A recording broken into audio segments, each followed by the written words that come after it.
วันนี้ลูกศิษย์วัดมาช่วยกันฝาดศาลานะบุญข้าวในบาทนี่แห่งวัดน้ำเรานี่ลูกศิษย์วัดสังกะลี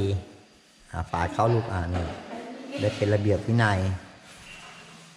โตขึ้นได้เป็นเจ้าคนนายคนเนี่ยอยู่วัดเนี่ยบุญข้าวในบาทเนี่ยเป็นการลดความขี้เกียจด้วยฝาดดีๆเอามาฝาดอาจารย์มหาไหมล่ะ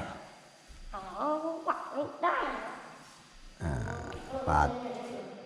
ช่วยกันเดี๋ยวตอนเย็นเดี๋ยวไปหากิจกรรมไม่ทำไม่ต้องกลัวฝาดดูตรงไหนมันไม่เกลี้ยงฝาดให้ทั่วฝึกไว้เนี่ยให้มีระเบียบวินัย